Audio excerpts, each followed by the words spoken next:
یہ ویڈیو کیمروں کی موجودگی میں منت کر رہا ہوں، اپنی نسلوں کو فقط ایک بات بتائیے گا، صرف ایک بات جو اپنی نسلوں تک بتائیے گا، اپنے بچوں تک پہنچائیے گا۔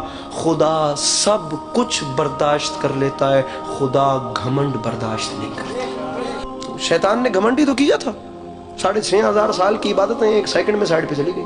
جناب لقمان نے اپنے بیٹے کو جو درس دیا تھا اپنی زندگی میں، اتنے بڑی شخصیت نے فرمایا صرف ایک کام یاد رکھنا، خدا کا خوف اپنے اندر سے ختم نہ کرنا، چاہے پورے کائنات بھر کی نیکیاں بھی تمہارے دامن میں کیوں نہ ہو، اور خدا کی رحمت سے مایوس نہ ہونا، چاہے کائنات آدم و عالم کے گناہ بھی تمہارے دامن میں کیوں نہ ہو۔ بہت باریک نقطہ ہے، یہاں سے یہ نہ لیجئے گا کہ میں کہہ رہا ہوں گناہگار بندہ گناہ کرے یا بندہ اس طرف چلے، مولا معاف کرے، میں کوئی گناہ کرنے کی وہ نہیں کر رہا آپ کو، لیکن مومن وہ ہے جس کے اندر خدا کی رحمت سے امید اور خوف خدا بالکل ایکول ہو، نہ وہ خوف خدا کے سامنے مایوس ہو جائے کہ میری رحمت، یہ مایوسی بھی کفر ہے، اور نہ وہ اتنا خوش فہم ہو جائے جی میں کربلا سے ہو کے آیا ہوں، جی میں سب سے بڑا مومن ہوں، میں نے بڑا جلسہ کروایا، ابھی حج کر کے آئے ہیں، جی بہت بڑے ہم لوگ مومن ہیں، بہت بڑی ہم نے ماتم داری کروائی ہے۔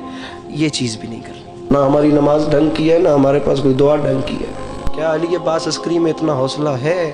میں کیا سر پہ قرآن رکھ کے کہہ سکتا ہوں کہ پچھلے 22 سال میں میری کوئی کم سے کم 2 رکعت ایک بھی ایسی نماز ہو جس میں مجھے خدا کے علاوہ دنیا کا خیال نہ ہو؟ میرے معصوم فرماتے ہیں ایک وقت میں مسجد میں 2 لوگ داخل ہوئے، ایک عابد ایک فاسق اور عابد اکٹھے مسجد میں داخل ہوئے۔ کچھ دیر کے بعد نماز پڑھ کے جب دونوں باہر نکلے تو جو فاسق تھا وہ مومن ہو چکا تھا اور جو عابد تھا وہ فاسق ہو چکا تھا۔ دونوں خدا کی عبادت کر رہے تھے، لیکن جو فاسق مومن ہوا وہ جتنی دیر عبادت کرتا رہا وہ اپنے اندر شرمندہ رہا، میں گناہگار ہوں، وہ ذات بڑی رحیم ہے، ایسے کیسے کر کے وہ میری اس نماز کو قبول کر لے، وہ مجھے معاف کر دے۔ وہ اسی سوچ میں 1 سیکنڈ کے بیچ میں مومن ہو گیا، اور جو عابد گیا تھا وہ فاسق ہو گیا۔ اس کے اندر اس کی نمازوں کا گھمنڈ ہی بڑا تھا کہ یہ دیکھ رہا ہے، یہ آج آیا ہے میں روز مسجد میں آتا ہوں، یہ آج آیا ہے اسے پتا ہے میرے سر پہ محراب ہے، یہ آج آیا ہے لیکن اسے پتا ہے میں بہت لمبی نمازیں پڑھتا ہوں۔ سامعین گرامی، وہ ذات کہیں بھی نہیں کہتی، میں تمام علماء کے سامنے ہاتھ باندھ کے کہوں گا، ان ویڈیو کیمروں کی موجودگی میں ہو سکتا ہے میری مخالفت بھی ہو جائے، لیکن یہی فلسفہ استغفار ہے۔ وہ نہیں کہتی کہ ٹکرے مار مار کے استغفار یا توبہ توبہ توبہ بولو، وہ فرماتا ہے تو جتنا بھی گناہگار ہے نا، میری بارگاہ میں آ کر ایک بار ایسے صدق کے دل سے صرف پشیمان بھی ہو جانا، میں تجھے معاف کر دوں گا۔ جناب حر نے کیا کیا تھا؟ شمر بعد میں آیا، ابن سعد بعد میں آیا، خولی بعد میں آیا، حرملہ بعد میں آیا، سنان بن انس بعد میں آیا، یہ تمام ملعون بعد میں آئے، جناب حر سب سے پہلے تھے۔ جناب حر وہ تھے جو میرے مولا کو گھیر کے کربلا لائے تھے۔ میرے مولا نے رو کے فرمایا حر، یہ حسین کی دعا ہے، یہ حسین کے دل کے لفظ ہیں، اللہ کرے تیری ماں تیرے غم میں ماتم کرے۔ جناب عباس علمدار کے دیکھتے ہوئے حر نے حسین بادشاہ کے گھوڑے کی لگام میں ہاتھ ڈال دیا۔ کوئی لمبی بات ہی نہیں ہے سامعین گرامی، ہوا کیا؟